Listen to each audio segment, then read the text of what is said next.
I'm Mark Seifter. And I'm Linda Zeiss Palmer. And this is Arcane Mark.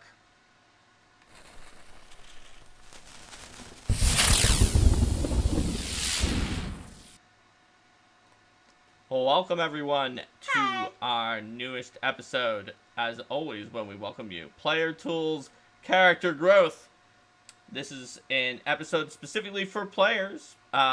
Players who are not the GM usually, although this can apply to NPCs too. And it's all about characters that learn and grow and become different. And the reason we need this topic is there's a trap for role players that's very easy to fall into. And I'd like to talk about exactly the experience that I was thinking back to when I proposed this episode, which was we had our ongoing long-running Rise of the Runelords campaign, and we had a hiatus for a while, and we came back, and I was talking to Mark, and I was a little bit... I was feeling a little off after the episode, and we were talking about it, and I said, like, you know, I'm just not really sure if I still understand this character, because I feel like I'm playing him really differently, and I'm not sure if I'm telling the story correctly. And what did you say to me then? Well, what I said to you then, paraphrased, because I don't remember exactly what I said to you then, is the same thing that makes this an episode that people really need to hear, which is that too often you come up with this idea for a character, and then you want to get into the mindset of that character to the point you're always worried, am I into the mindset of that character? You're always trying to push yourself towards that initial concept you had of the character, come hell or high water, no matter what. And like Linda, you might be like, oh, I'm not doing it the same as I was before, that's got to be wrong. The problem is that this is a trap for role players, because since we know we can't be perfect of being our character, and we strive towards that, it often can cause us to create flat characters, not necessarily flat as in two-dimensional, who don't have a lot of nuance. Maybe your character has a ton of nuance, but characters who don't grow, characters who don't become different, who don't change based on their experiences and what happened to them. And it's just a trap for, even for very good role players, that they might not change based on experience because they're so focused on getting into that concept they came up with initially for their character. And that's what happened to Linda there. And I also think about it in terms of the experience that I've had even recently with this, getting into a new game, Changeling the Dreaming, which has a part of the process of your character gaining experience is whether or not they can answer the question, so what did your character learn during this session? And I think that that's really a great way to approach things, thinking about what your character learned and how they may have changed the way that they think about things based on the experiences they had during the session. And it can be tough, especially for someone who is very mechanically minded, as I can sometimes be. I'm the kind of player who, when you try to classify players like with Magic the Gathering to Johnny, Timmy, Spike, and Vorthos and Melvin, I'm just high in every category. So I am very high in the mechanical aspects, but also in the role-playing aspects too. But mechanically, you might try to create a build for a character that goes up right from when you started to a very high level to have it all come together, especially in Pathfinder 1st Edition, where you kind of needed to do that to get the right synergies. But the problem with that is that when you're trying to make a character who grows over time, inherently, if you have a build that you're definitely going to take that includes choices that are in part role-playing choices of your character's growth, you've kind of locked yourself in to the point where you can't grow, because you need this feat for that build, and it says a lot psychologically about your character that you decided right at the beginning, no matter what you come across during the adventure. So it can be a problem. Pathfinder 2nd Edition makes it easier, because usually you're not going to make or break based on if you find out you want to take a different 12th level feat than the one that you were initially going to take. But even then, there is a mechanical aspect to this where you need to be flexible. If you want your character to be able to grow from what you initially thought and react to things, you need to be flexible with what you're willing to take mechanically as it comes up with the character and their decision making, even though the main component of this comes into play when we're talking about your role playing, sort of your personality of the character. And I think that one way that, and I'm going to go back to Changeling again because this is something that's been on my mind, but it's also true to how I like to think about leveling characters in Pathfinder, is that if I'm going to give a character additional ranks in a skill, or if I'm going to give a character additional training in the skill, I want there to have been some reason in the story why they got better at that thing, why they were practicing it, that they used the skill, that it's not just like, oh, and then I didn't have any ranks in linguistics, and suddenly I just dumped all my ranks in linguistics, and I instantaneously learned 7 languages. Mm-hmm. Particularly for things like linguistics type stuff, when it's like, oh, and then you just instantaneously have this major change or this major skill that you had. Having some kind of answer for that. I know I saw a message here from Kitsune about about having a playlist or mixtape or that kind of thing for each of the characters to kind of get into that theme. I think that's really great too, to have some sort of a song that represents a character, and that to kind of get you into the mindset of that character. Yes, exactly, to use the technical term. And to think then too about, like, if that song doesn't really feel like it fits the character right anymore, then that might be a sign that something big has changed in the character and it's time to shake that up. Mm-hmm. And it's like, Rico gives a suggestion of have one small characterization, just bring it to start, play how it makes sense, and that becomes your concept. It's okay to have a much more complicated concept than that. But when you're talking about character growth, you have to be willing to let the concept be flexible. You have to be willing to learn and have the character learn and react to what they're running into across the course of play, and have that be something that can change how they'll answer some pretty big questions about themselves. Mm-hmm. For instance, Linda's character in Jade Regent, when she started off, was so full of hatred for undead that she would be willing to do anything if it stopped something undead related from happening, even if it was a really bad idea. And by the time that she finished, she had reflected and sort of changed her mind on that, and even like found a slightly different expression of her religious faith that was still on a similar path, but not exactly the same as before. Mm-hmm. And I saw a mention from Steven about presenting the PCs with difficult choices and challenges. I mean, yeah, like, fundamentally, the types of things that characters go through in a typical RPG story are pretty intense. I mean, they deal with a lot of life or death situations. They may well be shaping the political future of nations, or handling things that have far-reaching consequences and impacts. And it's completely reasonable that those would have an impact on a character, particularly if you're starting a character from low level, when they're like, oh, I'm the starry-eyed rookie adventurer or whatever, and then they go in and then they have all these experiences that they would change them, that they would start not necessarily knowing what they were getting into fully, even if they had the combat training or what have you, or even if they'd trained in the Wizards Academy.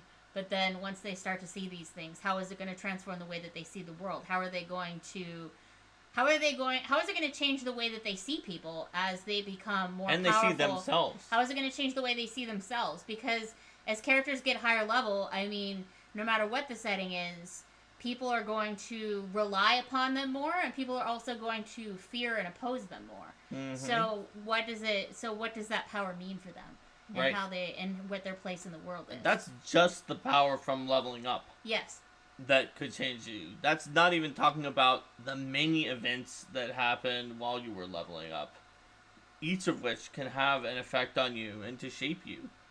Like, characters, as they learn and they grow, and it doesn't always mean that characters can completely become more enlightened and better people. Yes. As they grow either. Sometimes they can make deals with the devil or bad choices that allow them to survive difficult situations and actually come back to haunt them. They can have arcs in all sorts of different directions, or maybe in one campaign, after halflings turned out to be assassins multiple times in a row, one character decided to become suspicious of halflings for the rest of the adventure. Mm-hmm. Like, that's not a positive development, but it was something that felt really true to the character because of the fact that that character was the one that was duped both times that the halflings were assassins. Mm-hmm. Just completely duped, and then just felt very betrayed, and then from then on, that's what she was worried about.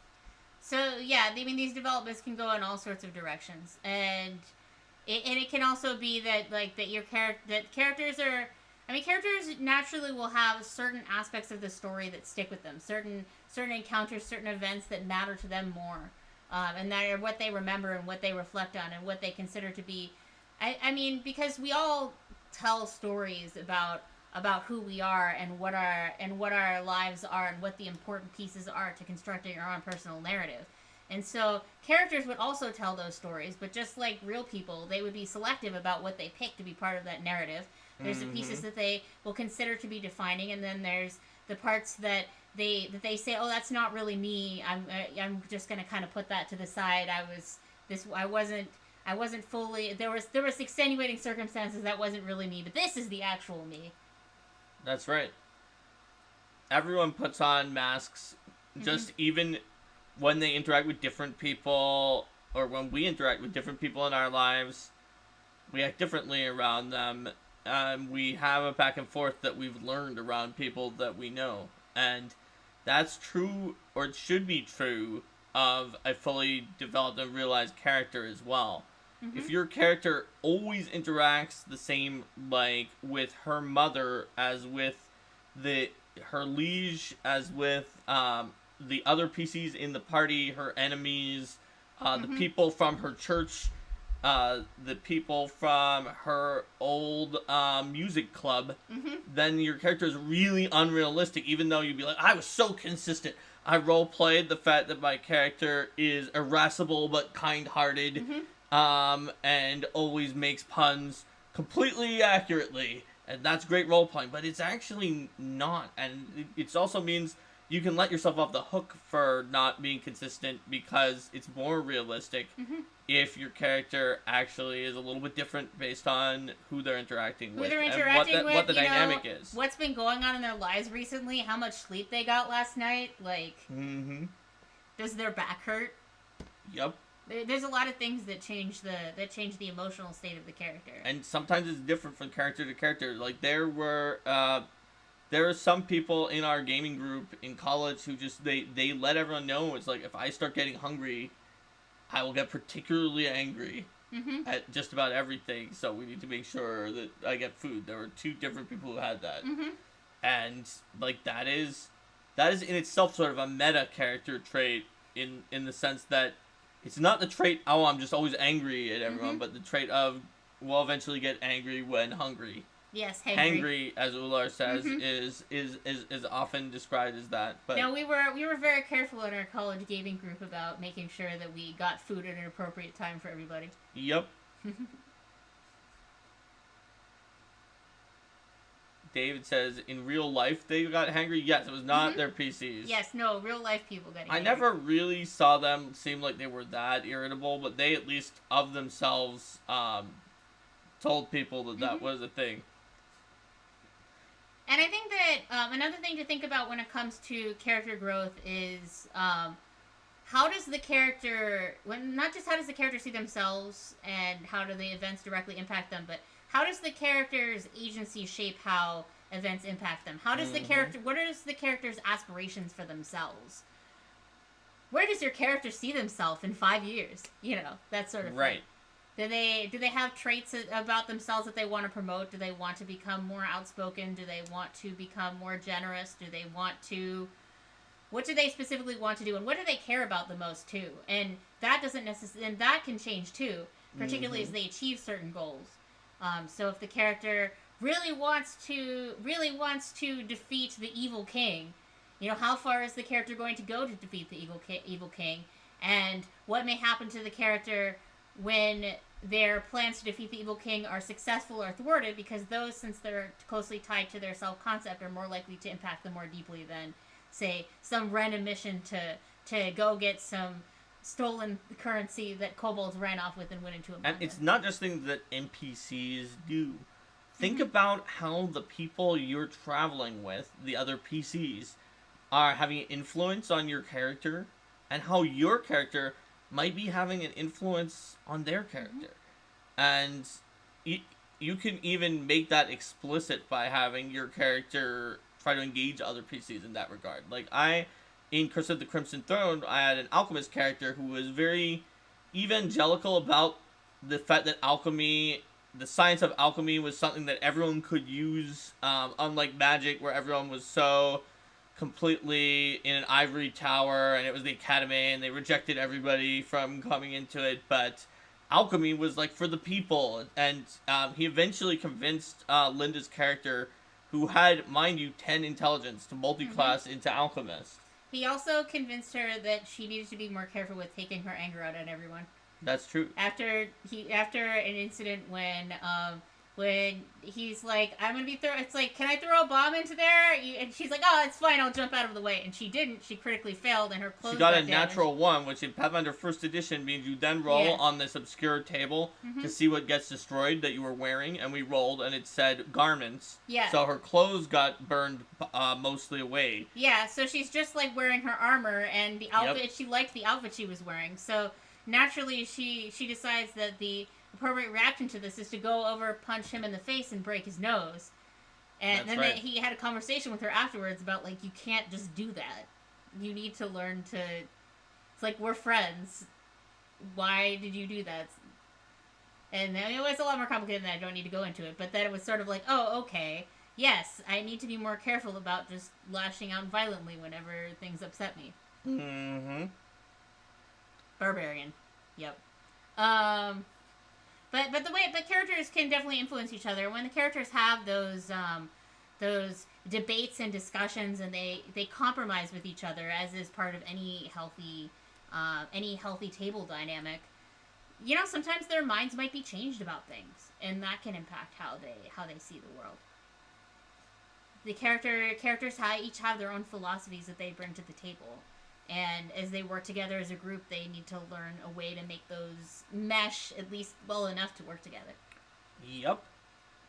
And that can come from just interpersonal dynamics of the characters that come mechanically. Mm-hmm. Like Sebastian's talking about wizards who like to fireball their own group. That definitely was a major aspect of War for the Crown that we even played into by having an NPC who was a relative of the wizard who did that. And having that NPC's sort of adventuring companions be like, I don't know if I want to fight along in a battle that has our ally in it. He's probably going to fireball the whole group again. And then everyone sort of chuckled because it's like, oh, it's just like his relative from the group. Mm-hmm. And Steven Glicker from Roll for Combat is talking about an example where you might have a PC who steals money from a tavern that got its money from illegally stealing from people that you're trying to prevent and stop the person who's illegally stealing and funding the tavern. You were not contractually obligated to take the bait every time he mentions that session, Mark. I don't know. He seems to really enjoy it. And we're on here for the pleasure of our viewers, aren't we? That is true. Okay. Chekek teaches the philosophy that we should never betray those we fought alongside. Clearly the premier adventuring deity, and I refuse to think otherwise. Mm-hmm.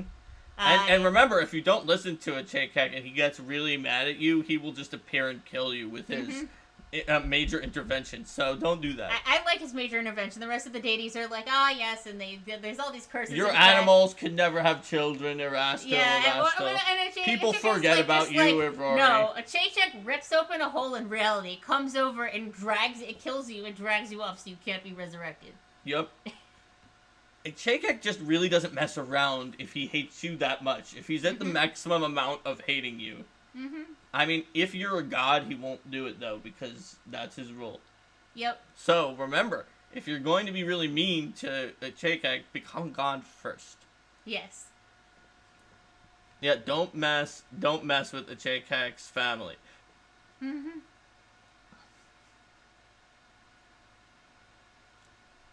Let's see. People are talking about the trope of the party rogue stealing from the party. Yeah, that's definitely one you gotta be careful with. Yep. Kitsune Warlock is an example of the party rogue stealing from an NPC who's tried to stiff the party for their fee for saving him, and then pretending to find it later, but still give it to the party so the lawful PCs wouldn't get upset about the theft. Mm-hmm. Those kinds of things can be really interesting, though, particularly when you have players who are either okay with and enjoy the idea of characters having secrecy from each other, or players all know out of character that something's going on and their character's in the dark, and then they can hee play along with it. Mm-hmm. David points out that he might try to kill you right before you become a deity, because then you're on a prime target list for him. That is very true.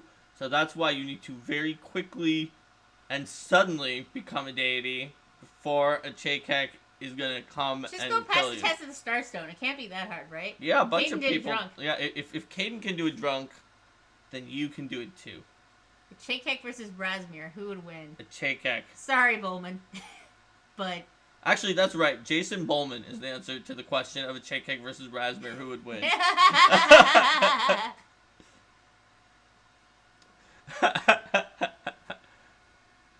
Yep. All right. So we talked about a lot of stuff that were coming up in chat, and yes, we did talk about what was coming up in chat, but I think that ultimately the message we have for this episode is clear and it's distinct. And we gave a few sort of sidelong examples along the way, but basically what we're saying is make sure that your character is growing, and is that you do not sort of trick yourself out of it by having a sheet of your character's personality that you are forcing yourself to adhere to instead of growing along the way. We gave several examples of how you could grow your character. There's another way to go about this that isn't quite as organic, but is equally valid and involves working with your GM. So if you have a character and you say, my character has always wanted to be a Hell Knight, to give a David-themed example. My character's always... Or an Ular-themed example. Or an Ular-themed example, yes. Well, David was talking about Hell Knights in here earlier, but yes, true. Both of you. But if your character's always wanted to be a Hell Knight, then you can talk to the GM about, like, I want my character to be a Hell Knight at some point, so I'd like to work with you to find a way that could happen. And then you could be looking for ways that their growth can help move them toward that, and then working with the GM to put in incidents when they can respond in a certain way. Because a character, you have choices about how your character responds to and grows from the situations that they come into. Just like how, there's the whole thing about you can't just say it's what my character would do to justify being a jerk to the players at your table. Come up with another way your character could respond. You can use that without sort of the, don't do the bad thing, in terms of, you can do a good thing by choosing which direction you want the character to grow based on what's more interesting to you or what's going to fulfill more of your long-term vision for the character. Right. And another example, that if Rise of the Runelords winds up, is it still winning the poll? No, Games of the Games is winning the poll. It's close. Mm-hmm. But if it does wind up winning, I'll talk about this again, but one of the players in my Rise of the Runelords game had just come off a campaign where he was the paladin, and like half the party, their character growth was becoming evil as they used various evil options to get ahead. And so for Rise of the Runelords, he was like, okay, this time I want to have some reason that my character becomes evil. I'm going to play a character of Irori, but I kind of want to switch from Irori to a lawful evil deity at some point, like pretty early on, and then secretly be evil, and they think I still follow Irori. And then we got like the perfect justification, like just kind of randomly at the end of part 1, and the player was very on board with it, and it worked out very well. Yep. But the point is that was something that he had planned, that he wanted a way to become evil, but still have a really strong connection to the party and have come from a point when he was lawful neutral to begin with and be very loyal to the rest of his team. And he did that. He had the law domain in both situations. His second domain, I can't remember what it originally was, but he had never used it up to that point. And then he never actually, I think, used the second domain he got from the evil deity really either. He just used the law domain that he had both times. So people didn't really... I think he may have always channeled negative energy as a lawful neutral cleric, so people didn't really figure out that he actually, I think he started with good, but then he's like, this experience changed me. Oh, yeah. But then... And he's like, I'm just changing which energy I channel. Yeah, and then we all believed him in character and out of character. It was interesting.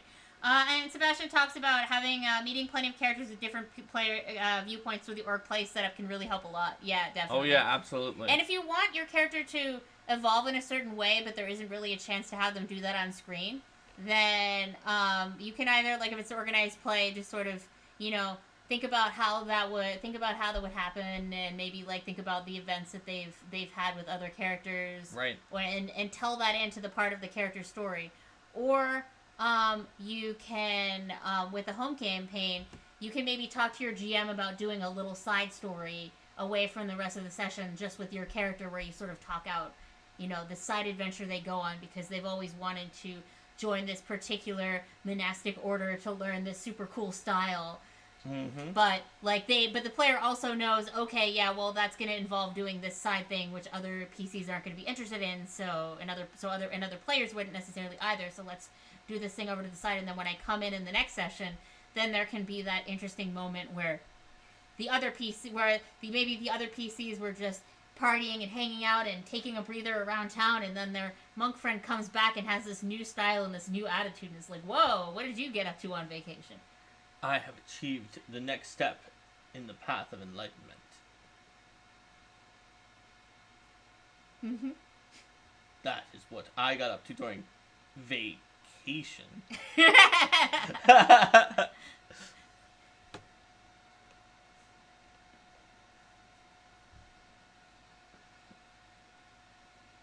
So, you absolutely role-playing in a little one-on-one session just to deal with character growth and sort of have it happen on screen for a part of growth that you kind of wanted to happen, but hadn't necessarily happened naturally during the session, is a very good way to do it. Because I find that, there's certain changes to the character that are more significant or transformative. Like in second edition, I would call that, like, if you're taking an archetype, or if you're taking something that's bigger. That's true. Like if the monk is now a pirate. Yes. Because you took the pirate archetype. And it's like level 6. Mm-hmm. And the monk was not previously a pirate. And you're in the mountains. Mm-hmm. And now the monk is a pirate. Yes. You may want to, like, figure out how or why that happened. Yeah. And, like, it's probably not just, like, that the monk really wanted those pirate feats. There's probably gotta be some story reason behind the monk becoming a pirate. And there'll be sometimes when you want to, I'd say you can do this with, you can do some retraining in second edition to, like, if you say, I want to have this thing at 6th level, but I know that here we are at 6th level, there's not really a good justification for me to have this yet. So you can work with your GM to maybe take something else at that time and then train in. Or I know something we've done in our home group with first edition is just let people, if they're like, I really want to take this feat, but there's not a great story justification, so we'll have a story justification in a few sessions, but for now I just like to play down a feat so that I can slot this in as soon as I can. So that's another possibility if you're playing in a system or with a GM that doesn't really have a robust retraining thing as a part of the available mechanics. But yeah, retraining is great for handling those sorts of things, and it's great for handling character growth overall. When your character experiences a transformative event that they might want to let go of some of the focuses that they've had in the past and reorient themselves in terms of what's going to matter to them. What are they going to continue to upkeep? Yep. And I would say that generally a more unless there's a hugely transformative event possibly involving like some kind of magical or religious experience, a more gradual retraining tends to make a little more sense, where it's okay, you're kind of forgetting this, you're setting this aside, as opposed to like, oh, I used to be the master thief, but one day I was a master of lying, but the next day I decided I'm going to go clean, so I'm now a master of diplomacy, and I forgot all of that stuff that I knew about lockpicking and lying. But an important point to make, which is sort of an analog of your character evolving, is that too often when people are making mechanical discussions about retraining and they'll be like, that's not realistic. My character learned this thing. How could I be forgetting it? But in reality, skill atrophy is extremely real. Yes. And even though you can probably pick it up much faster if you relearn it again after forgetting it, just depending on what the skill is, how long it's been, how well you knew it, if you've learned good techniques for picking up that kind of thing, it's still it's really atrophied if you haven't used it in a while. That's why I gave the example of instantaneous master to nothing. Oh yeah, I'm not saying that that's off. I'm just saying that it actually is more realistic to allow people to slowly lose the things they haven't been using in the game and gain different skills. That's what a normal person does during their life. Always being like, yes, I know that, like, I've never lied or used the deception skill since level 2, and we're now level 18, and I just forgot to use it. But yeah, I'm still legendary, or I've been, in fact, improving it. Yes. I'm now legendary. But I've never used it. I've never used it or brushed up at any time. Did you do it out of character, maybe? And she said, no. In fact, I had sworn an oath to the paladin that I would never deceive anyone, and I never did. But now we need to, and I need to break that oath. Sorry, paladin. Yeah. And I'm super great at it still. That's the one that's unrealistic. Yeah, so I think that's a little bit of what I was getting at too before about, like, putting up the skills or the feats or things like that represent what your character was actually doing, whether on screen or off screen. And Sebastian talks about about language atrophy. And I think that language learning is something that I've really enjoyed having house rule in our home games with saying that it's not the instant that you take the language that you go from I know no words in this language to boom, I am completely fluent in the language. So in our home games, we like to do a thing where when you first learn the language, it's like, okay, you kind of have like some basic phrase book knowledge, and then over the course of a few months of in-game time, you learn how to get along on a basic level, but you're still going to need to roll some checks to know, like, the more esoteric words until you've known it for a while, unless your character's, like, really, really good with languages. Yep. And that was really cool in Jade Region 2, where we had characters who were picking up 10 at different rates. Yep. Depending upon when they started and their aptitude for languages and things like that, and we really got to play that out. Absolutely. Languages are a great example of this. I mean, like, for sure. My Japanese skill, which was pretty bad at its best, is now back to, like, almost non-existent after not using it.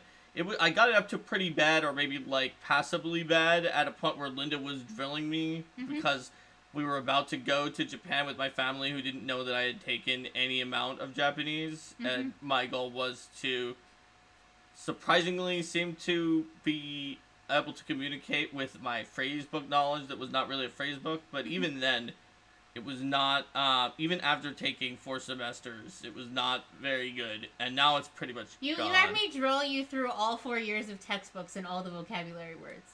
Yes. Multiple times. Yes. And so I was able to pass... And then mark, like, which ones you did. I was able to pass along, like, at that time, because we did it right before... Yes. I was coming off the semester where I took the last semester with the drills, and we went to the trip during the summer. But after that point, it's pretty much plummeted.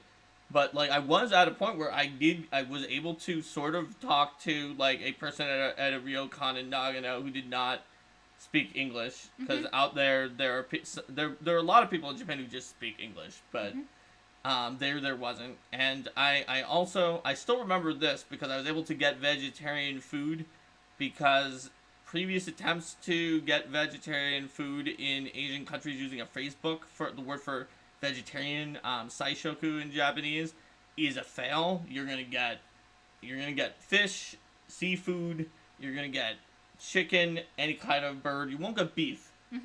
But I came up with a sentence that very directly stated, like, no meat, no birds, no seafood. We cannot eat any of these things. And it worked every time. That's when my mom first started getting suspicious, because the phrase books had obviously failed to actually get things, but we were getting actual vegetarian food for the vegetarians. Yes, things are moving along, Joe. We're talking about languages, and we're talking about how quickly they atrophy, and how that too, skills going down when you don't use them, and new skills coming up, are a very realistic part of breathing life into your character and your character growth. Yeah, because just because it's a character losing skills, that's also part of character growth too. So, you need to be willing to lose skills. You need to be willing to change from your initial conception. If you're not, you also can't really grow, or at least not organically, and not like a real person would. And it might be that your goal isn't to make someone who's like a real person for your character. But a lot of times you'll see someone who dogmatically is stuck to their character, never changing, always being the same as the initial conception that they came up with, and being like, that's just what my character would do. I'm being realistic. I'm being true to this character. But they're actually being less realistic if their character is that adamant to something they wrote down on the piece of paper as their initial concept isn't growing, isn't changing, isn't adapting their views and their discourse to the group that they're in and the situation and the world and that that's they're not to say that that character is going to have to change everything about themselves. I think it can be very valuable to think about a character's beliefs and values in terms of which ones are really their core beliefs and values and the things that are most important to them, because those are going to take, or maybe not going to change at all, or they're going to take something really dramatic to change, versus the things that they kind of care about it, or they're sort of invested in, or stuff like that. Then those are more likely to change. And also, people who are surrounded by a lot of people who have different beliefs than them are also more likely to change than people who are surrounded by an echo chamber that affirms their beliefs. That's true. So same for characters too. And even a very fundamental belief that would be hard for any of us to change. The exact kind of experiences that your PCs are probably going through are exactly the kind that can shake a fundamental belief to its core, and that can produce very realistic changes to characters that even go so far as some fundamental tenet of what they believe in. So, it's just important to examine what's happening with your character, and if you check in with your character in mechanically, do so to their personality and to the role play as well, and not just am I hitting the notes in my sheet, but more of a, what have I been doing? Do I need to update my character? Do I need to adjust my character sheet to represent how I've been playing the character? Go in with an open mind to the fact that how you've been playing it is really the thing that was right, and what you had down on the sheet isn't like this right thing that you've been getting wrong by having the character adjust and become different, or cave to pressure of the other PCs, or not cave to pressure and go off on a reaction formation in the opposite direction. Whatever that is, that's what the character did. And so therefore, that is shaping your character's growth. And if you boomerang back, you not only are negating the growth, it's kind of like, exactly like if you've ever seen TV shows where people complain about, like, character growth always being reversed in the next episode or in the next season, or when a different like writer starts writing for that character, you're gonna wind up with characters that feel like that from a TV show, rather than if you keep self-correcting back to your sort of Bible version of the character that you have written down. So allow it to be organic and to grow. That is sort of the most important part of this episode. And you talked about interactions with other characters, and I know I mentioned having a sense of where does your character see themselves in 5 years or whatever, but also thinking about who your character admires and why, because the people that your character looks up to are also going to have a more pronounced impact, especially if those people start to do things that your character disagrees with. That's or definitely if those true. characters... Or if those characters are put in conflict with other people that the PC respects, like other PCs or other NPCs, or it's just something that character doesn't want to go along with. Is thinking about how the character's relationships and opinions of others evolve is an important part of their growth as well.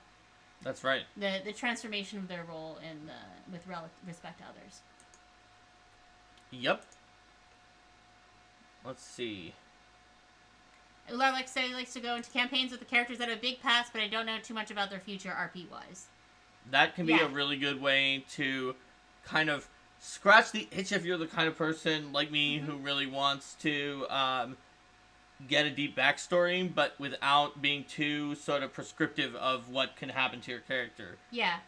Like a lot of my characters are like that. I had a pretty, in the Council of Thieves game that we've been talking about recently, like I had a pretty deep past and some serious problems for my character going into that, but I wasn't sure how my character would react, and it came through conversations with PCs and NPCs, some very unexpected, some that didn't just go to change it towards the NPCs, but being sent off in another path due to conflict with some of them, or taking a PC or NPC suggestions, but not in the way they wanted me to, but coming up with, oh, so that means I should do this other thing.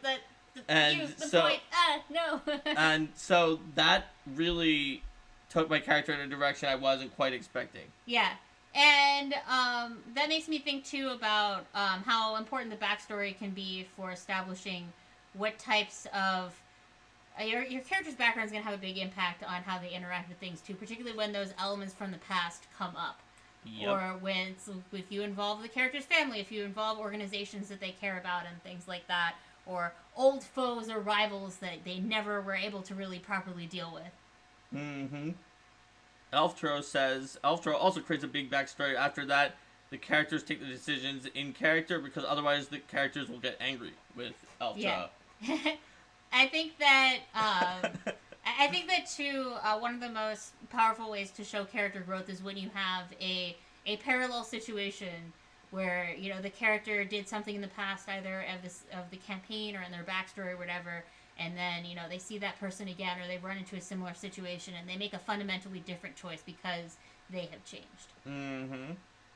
That makes sense. It's definitely an aspect in, like, a movie, or even a TV series or book series, where the author will intentionally throw that parallel situation up and show that the character is doing something differently there, and it's great in a game when that works out too. Yeah. Alright. So, let's see. I think we've covered most of what we wanted to say about character growth. Yeah, this isn't a particularly huge topic, but I thought that it would definitely be worth bringing it up and talking about. It's like a little PSA about growing your characters. Like, it's a more bite-sized episode. Do folks have any more questions before we sign off? Yeah, let's see. The chat had a lot of really good ideas and questions about character growth. Throughout, I haven't really seen that much. Recently, there's some talking about the Traveler game, people's characters that they're coming up with. Numbat made some Pride LGBT that's sort of steeping down there with rainbows for our last little bits of Pride Month. All right, I think that's it. So, well, at least it's it for the episode. So, bye YouTube. See you next time.